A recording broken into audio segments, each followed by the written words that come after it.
I look at it from, I wouldn't be here if it wasn't from Scott. And we have a great history in our athletic program. Yeah, a lot of wins and a lot of time. We've had some great players. I've always said great players make good coaches, and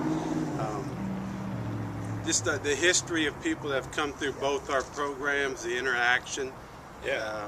From both sides. And we got couples married to each other now.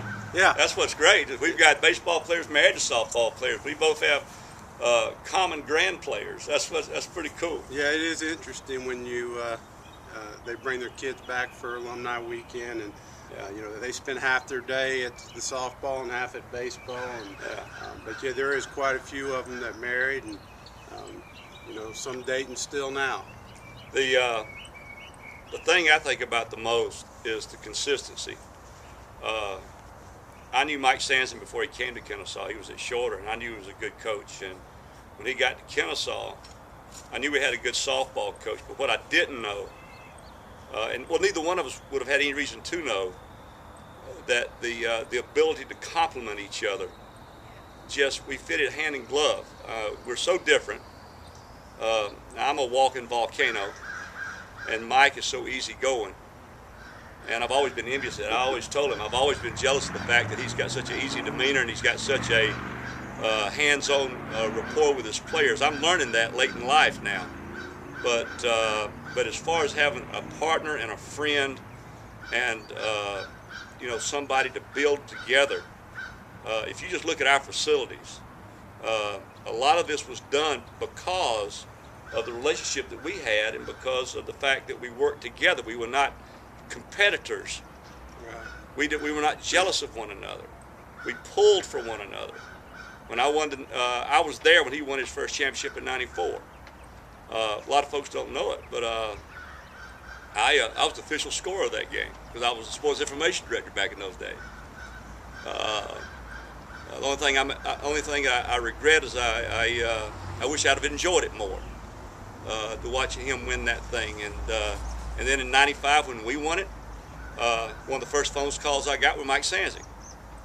And then '96, the year we both won it, I mean, that was, It was special. that was very special, Special time. and I hope this doesn't sound arrogant, but I'm giving you some statistical facts. In the 1990s, in Division II baseball and softball, Kennesaw State was as good as it got. And it wasn't because of Sansing and I particularly. I mean, we were maybe the straws that stirred the drink. But the players, the support we had, the community support we had, it was unlike anything. I mean, we've both had great careers, and we've had every award you could possibly be given. But one of the greatest possessions I have is this man to my left's friendship. And because we've been together 20 years, and we're still good friends. We still talk every day just about when we see each other here around the building. And our children have grown up in our eyes. We've grown older together in our eyes. The only difference between Sansing and I is he was a very good college baseball player and I wasn't. I don't know about that. But, like Scott's saying, I mean, all the facilities we share together, it's been a great partnership. And you look around and talking with other coaches, and there's a lot of, not here, but at other schools, just some competitiveness where the teams don't get along. They're trying to get in the same facilities, and that's never been the situation here. It's always been a great environment, and my time has been great here. I've enjoyed it, enjoyed the people, the players. You couldn't have asked for a better situation. I'll tell you a great story. None of these things happen without great support in every area you go to. The AD that was here at the time during the '90s, Dave Waples, he made a decision that he was going to give baseball and softball the resources to be competitive. He had a great partnership with the vice president for finance at that time, Roger Hopkins, here at Kennesaw State. They helped Mike and I get the resources to do things, and then they turned Mike and I loose because they trusted us and just let us be us and do our thing. And one thing a lot of folks don't know, the Bailey building, the Bobby Bailey complex, a beautiful facility that houses both our sports. Mike and I sat down one day during a Dave Waples departmental meeting. We basically drew it on the back of a piece of notebook paper while we were not paying attention to Waples. So and we took that piece of paper, we gave it to the architects, and it became the Bailey complex. Yeah, and that's a true story. That's a true story. And like when Dr. Fred Stilwell, one of the great boosters this university's ever had, built academic buildings and athletic stuff. He wanted to put lights up on the baseball field.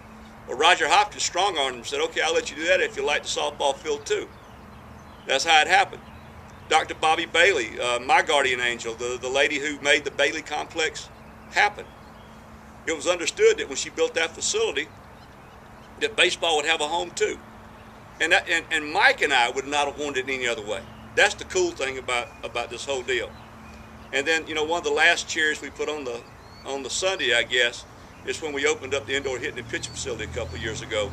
That was something we worked very hard together on, something we were not able to get done on the original Bailey complex, but we're all just so proud of that now.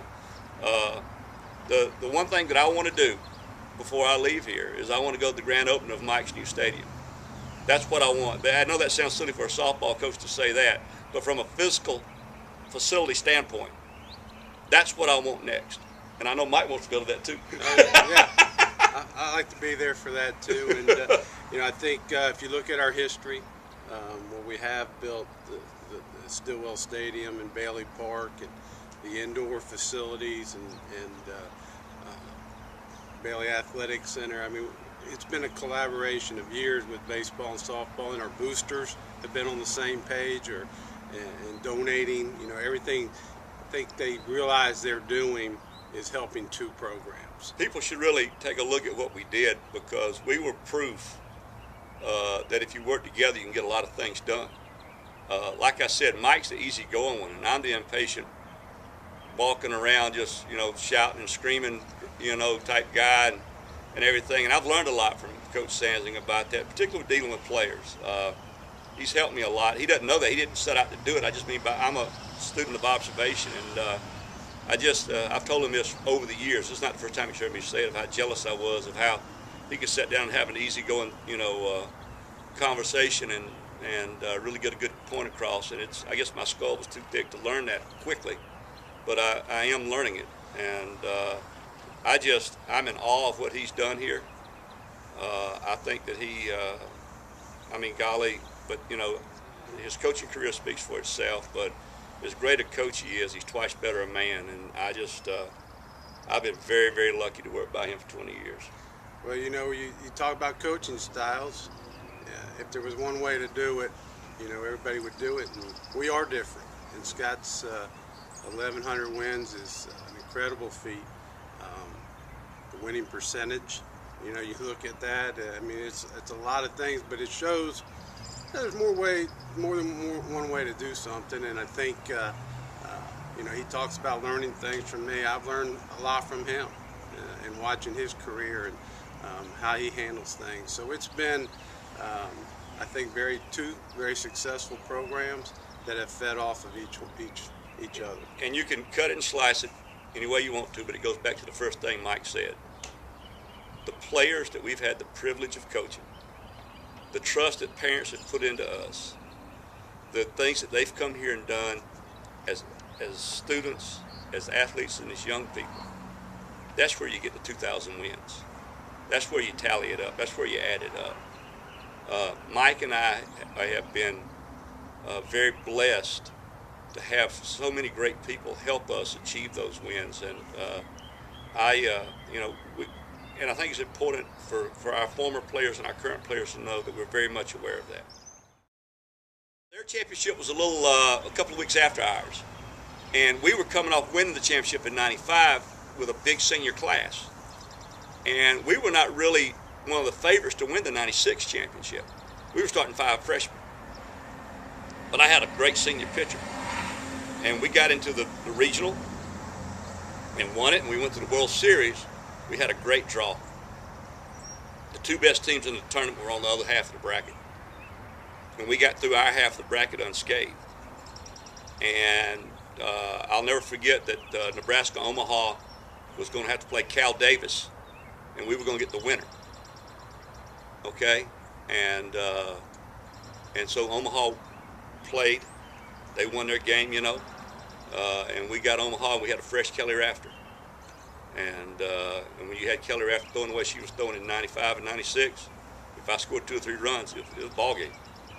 And we were lucky. Now Mike's was a lot more nerve-wracking. Yeah, we had I believe 14 new players that year in 96. A lot of junior college guys. 95 we felt like was our year. We came up short in the regional, but as we got into 96, we had some really good players. I remember specifically in Montgomery that year, the sports announcer interviewing, asking, you know, about the softball championship, and I think at the time there was only a couple of schools who had won the baseball and softball championship, and we were, you know, obviously trying to do that that year, and we're able to do it. But I remember specifically us talking as a team about the opportunity that we had to, you know, to be maybe one of the 2 or 3 in the country, I think, that had done that. So that year is very clear for me. That stretch going down the regional and into the World Series. I remember us talking, you know, during that time, and just kind of feeding off of each other like we talked about. Do you remember the bat company? We had a bat company. I had an endorsement. I won't say the name of the company because I'm no longer with them. I was using their product, and they find out that Mike Sansing and our baseball team all of a sudden is going to play in the World Series Finals, and I get a phone call. And at the time, Mike was not under contract with anybody in particular, and they wanted to know if they sent all the stuff to Mike's hotel, would they use it? They're going to put him on the contract, like on the spot. And so they're calling me, and I'm trying to get a hold of Mike. Mike's in the middle of playing, and this rep's really all over me about it. Well, I've got to do it, coach. Got to do it. Got to do it. And I'm going, look, the man's working, you know, all this stuff. But how did that? Yeah, I believe it was a Wednesday night. We play third, and then we get into the championship. We know we're in the championship game, and I think it's Thursday morning. Now we get a call, and he says, "Hey, we want to send you bats and have them use them in the championship game, TV game." And I'm like, well, I can't guarantee that. I'm not going to guarantee that. We're playing for a national championship. If somebody wants to use it, that's fine, but I'm not going to insist on it. And he was like, that's fine. I said, now here's the problem. We're going to practice Friday and we play Saturday, and this is Thursday sometime. He goes, no problem. I'll have that there for you in the morning. I'm like, okay, send it on. So probably 7 a.m. the next morning, hotel brings in 30 bats, batting gloves, wristbands, anything that you can imagine that they were trying to obviously see their company on television. So our guys, of course, everybody jumped on the batting gloves. We got wristbands 3 rows deep, you know, with the sponsor's name on there. And I think about 7 of the 9 ended up using the new bats. We went out for batting practice that afternoon, and, you know, very seldom do you not like a brand new bat, you know, so that they used it. Some of them didn't, but that was an interesting story, and how quickly we got into the spotlight and with the championship game being on television. Yeah. When I came here in 1985, we had 5,000 students, you know, and we had a baseball field, had like a little chain link fence around it, but no bleachers to speak of. The softball field was a 3-section backstop with no fencing at all.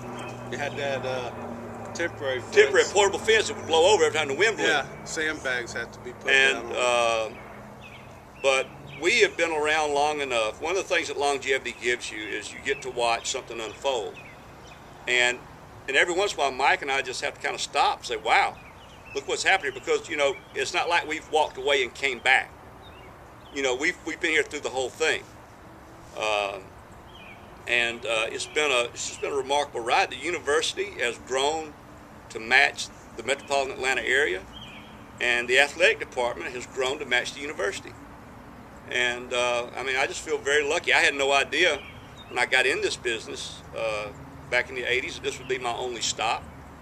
I don't know if Mike thought that he would be here for 20 years or not. Coaches don't really think about those things a lot. But this has been a great place to have a career, and I know Mike feels the same way. Yeah, I mean, it's university's been great to our families, and you know, we talk about the evolution of it. I remember getting here in the fall of '91, coming in, and they had recently put a traffic light in over here, and that was a big topic. You know, it was taking people too long to get through campus, and so it has grown from, like Scott was saying, we had a baseball field, and that was it. I mean, there was no seating. There was a fence up. He didn't have a fence. I remember them having to constantly take the fence and put it up for games, and then take it down because they had PE classes in my outfield. Yeah, and then it was just a constant growth going on. And I remember when y'all first skint the infield. Oh yeah, that was a big topic, you know, because PE didn't. PE didn't want us to. Yeah, they didn't want us to skin the infield. So you know, the things just facility-wise, it's been an unbelievable change in the campus. Of course, when I was here at the beginning, there was probably 15, 18 buildings on campus, and now it's probably doubled that. And I think we had about 8,000 in the early 90s when I got in here, and 25,000 now. So it's just, it continues to keep growing. I think the university's kept up with that growth and making this still a quality education, an individual education for the students. You know, I think they've just done a great job of a master plan, and I think we'll continue that. I think we're continuing to grow, being able to meet the needs of our students, and I don't see anything different changing there for us.